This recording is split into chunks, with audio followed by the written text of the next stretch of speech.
magandang tanghali sa iyo, Bombo Marian, at sa ating listeners at viewers sa mga oras nga na ito. At sa mga oras nga na ito, Bombo Marian, ay narito naman tayo live sa bayan yan ng Lingayen para ating kamustahin naman itong mga sitwasyon, lalo-lalo na doon sa ating mga nagaganap. Dahil narito tayo sa bahagi ng barangay Stanza or sa Stanza Elementary School at ating nga tinutukan naman itong mga proseso ng pagboto ng mabotante natin, itong mga electoral boards natin at yung mga kaganapan dahil nga ngayong araw din Bombo Mariana, ayon sa ating nakapanayam na deso at principal na itong naturang school na naging maayos naman at wala silang na-encounter na problema simula yan kanina alas 5 na umaga na kasabay din ng pagdagsa ng mga botante, and until now is okay, maayos pa yung proseso at nakikinig rin naman talaga lahat ng mga botante na nakapila ng sagayunis, mabilis rin sila nga matatapos. At pagdating naman din dun sa mga automated counting machine kasi di ba Bombo Marians, kung sa ibang mga lugar, sa ibang mga voting center nakaranas na rin sila nung hindi paggana ng mga automated counting machine na ginagamit nila, o di kaya yung iba naman is nagkakaroon ng aberya. Pero dito nga sa Stanza Elementary School, ayon sa ating mga otoridad sa ating Commission on Elections or COMELEC Lingayen na wala pa silang na-encounter dito sa ating kinaroroonan. At patuloy naman yung pagsubaybay, pakikipag-ugnayan nila sa lahat ng mga DESO, mga electoral boards na nagsisilbi dito sa bayan ng Lingayen para nang sa gayon is kung may mga ma-encounter man na problema agad na masusolusyonan at syempre tuloy-tuloy naman itong pagboto ng ating mga botante. At para naman dun sa part ng botante, nakapanayam din natin itong mga PPRCV volunteers, meron sila nga mga na-encounter din na problema sa part na ating mga botante kasi ayon nga sa kanila, ito yung area nila na kung saan ay maaaring lumapit, maaaring magtingin ito nga mga botante natin kung anong presinto ba sila, kung may mga lista ba yung kanilang pangalan. Pero nga base dun sa kanilang na-experience is merong mga botante na nagtatanong ng kanilang pangalan, pero nung tinignan nila sa listahan wala yung kanilang mga pangalan at gumagamit na rin sila ng computer at ng online para makita nga yung mga pangalan ng kung nakalista ba sila sa COMELEC, kung nakapagparehistro ba sila.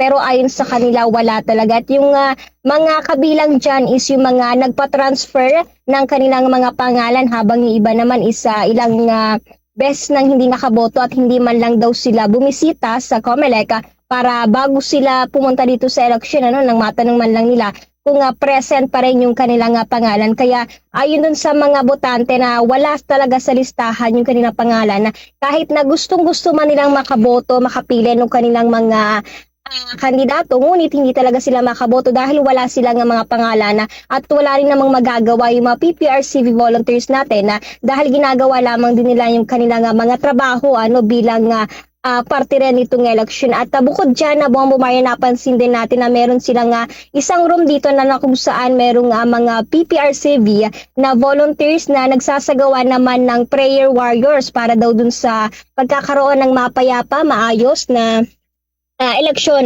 ito nga sa bahagi ng Stanza Elementary School. Kaya kaninang umaga alas 5 din nag-start sila na magsagawa ng prayer at hanggang mamayang hapon din yan, hanggang mamayang gabi, hanggang matapos daw itong eleksyon ay sinasagawa natin. At isa nga sa kanilang panawagan isa tuloy-tuloy lamang yung pagiging mapayapa, pagiging maayos nga na sitwasyon dito nga sa Stanza Elementary School. At ito nga Stanza Elementary School, Bombo Marian, meron silang ginamit na 3 clustered precinct at nasa 6 na classrooms din yan na binubuo naman ng nasa 2,964 na registered voters. Ito yan sa Barangay Stanza Elementary School. At narito rin Bombo Marian, maibigay rin natin sa ating mga listeners at viewers dahil ang total number o barangay ang meron sa bayan ng Lingayen is meron silang 32 at ang total number of established precinct meron na mga nasa 424, habang yung total number of group or cluster precinct ang bayan ng Lingayen ay nasa 95 yan na bilang. Habang yung total number of regular registered voter naman, meron silang nagkakahalaga ng binubuo ito ng nasa 7,000 or 74,486 na bilang na mga rehistrado botante dito sa bayan ng Lingayen, habang yung ginamit naman na bilang ng mga voting center nabubuo yan sa 34 na voting center dito nga sa bayan ng Lingayen.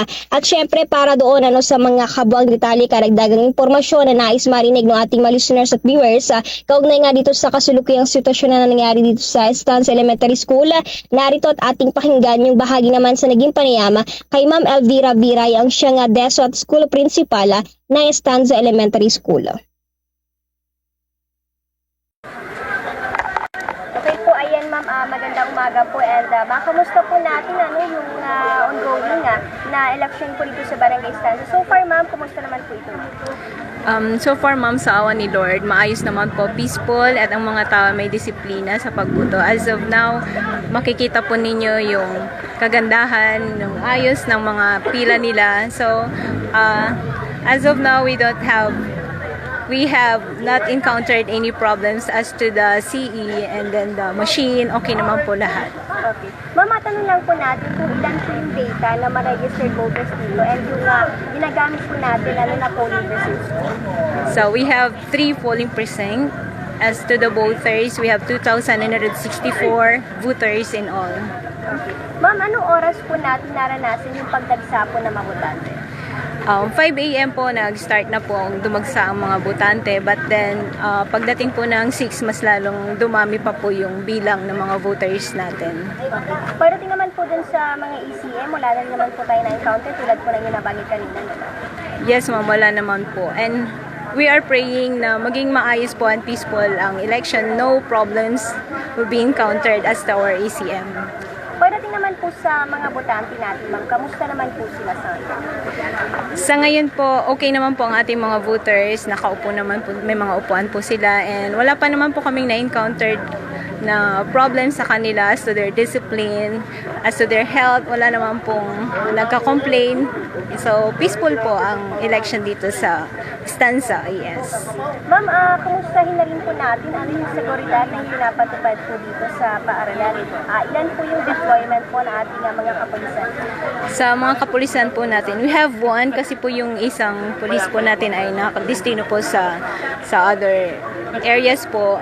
So, we have one police, but then naglagay po ang ating barangay ng mga tannage po natin. So, pagpasok pa lang po ninyo, nandyan na po sila na nakaantabay to make sure that the area is secured. Yan po. Siguro ma'am, panghuli na lamang po, ano baka may mga paalala, may mga panawagan po tayo ngayong araw po na election? Sa panawagan po, pwede po namin sabihin sa mga voters na magdala po sila ng payong later kasi nga po sa heat index na nararanasan ng Pangasinan. And then they could also bring their own payong, water, para po maiwasan po yung mga health problems kung sakali man. And then as to their precinct number, mayroon po tayong nakaantabay na PPCRB team, nandoon po ma'am. So, nandiyan po sila para tulungan ang mga voters na mahanap po kung anong precinct na ano sa kanila. Thank you so much. Okay po, ayan ma'am, magandang umaga po. Birayang siyang DESO at kasulukuyang school principal na Estancia Elementary School, at ayun din maidagdag lamang natin dahil nga mainit yung panahon na nararanasan natin at idagdag pa ng mataas na heat index.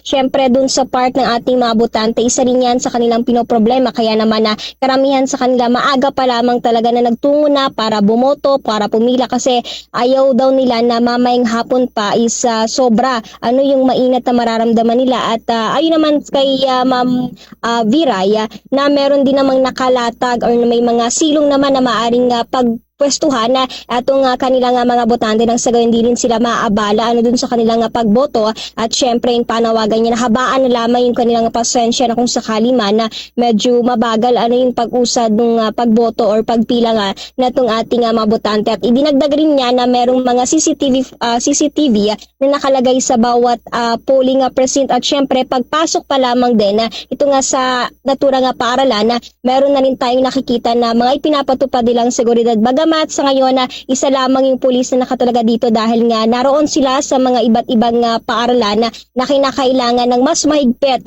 na seguridad, nakasisigurado naman nila na payapa at wala rin namang mga na-encounter na problema. At meron ding mga nakaantabay na mga CVO from the barangay nila nang sa gayon is magiging suporta at katulong din nila dun sa pagsasagawa ng peace and order. Ito nga sa Estancia Elementary School. How's that, Bombo Marian? ano na yung parang usual na nagiging problema dyan ngayon, yung mga voters na hindi manap yung mga pangalan nila. Yung mga ganong sitwasyon ba, Bombo Ira, same problem din daw ba yun sa mga nakalipas na halalan dyan sa Stanza? Yes, sa Bombo Marian, yun nga yung naikwento sa atin ng mga PPRCV volunteers dito na unang-una sa nagiging problema ng ating mga botante kapag sila ay pumupunta, nagtatanong sa kanila kung ano yung mga pangalan nila, kung nasaan silang presento, yung karamihan sa kanilang na-encounter is wala yung kanilang pangalan doon sa listahan ng COMELEC or dito nga sa mga polling precinct na nakalagay dito. At yun din sa kanila na yung karamihan dito is mga transfer na voter registry. Itong mga botante natin na yung iba naman is ilang eleksyon na hindi sila nakaboto at ayon sa kanila na ito rin yung isa sa mga usually talaga na na-encounter nila tuwing eleksyon naman.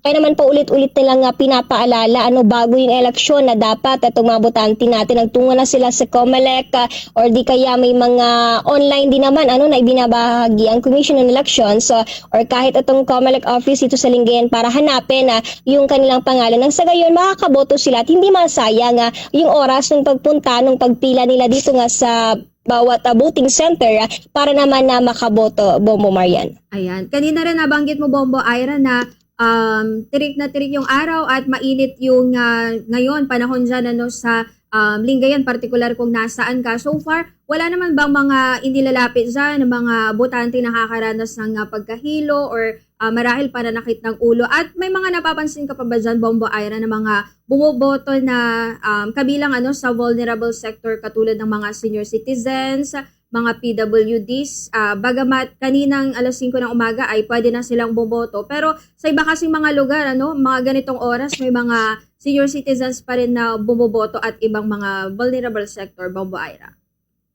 Ayun Bombo Marian, na mauna lamang natin na may bahagi yung kaugnay dun sa panahon na nararanasan nga natin. Kaya kanya-kanyang diskarte. Eto nga mga botante natin sa pagdadala ng payong, habang nakapila sila, humahanap na sila ng masisilungan nila kapag para mahaba pa yung kanilang pila is maaari pa silang makapagpahinga. Syempre sobrang init. Etong nararanasan nating panahon, yung iba naman may mga daladalang pamaypay, may mga daladalang tubig para stay hydrated pa rin. Eto nga mga kababayan natin dito nga sa Stanza Elementary School. At pagdating naman doon sa mga naka-standby na medic, hindi rin yan mawawala, Bombo Marian, kasi bawat eskwelahan merong itinalagaan ang ating mga authorities na dapat merong mga medical station ng sa gayon kapag may mga botante na nakakaranas ng pagkahilo, nakakaranas ng pagkasakit nila ng ulo or kinakailangan ng medical na attention is agad sila nga maaksyonan. At meron dito isang classroom na nakatalaga para doon sa mga botante, sa mga kababayan natin na kinakailangan ng medical na attention, Bombo Marian. Okay. At last question siguro natin, Bombo Ira, dyan sa kinaroroonan mo sa Stanza Elementary School, may nakuha ka ba impormasyon kung may nakatakda dyang boboto, either mga incumbent officials or mga kumakandidato dyan sa Lingayen, Bombo Ira? Yes, sa Bombo Marian, sa ngayon wala pa namang ibinabahagi yung nakausap natin na si Ma'am Viray dito nga sa Stanza Elementary School, pero inaabangan din nila kung may mga nakalista rin kasi sa ngayon din patuloy nila nga minomonitor yung kanilang listahan kung sino ba yung mga boboto magtutungo dito sa Stanza Elementary School na mga incumbent officials natin dito sa bayan ng Lingayen. Okay, at yun lamang, Bombo Ira. Mamaya, hindi na lang ulit kami ng dagdag na update sa'yo mamaya dyan.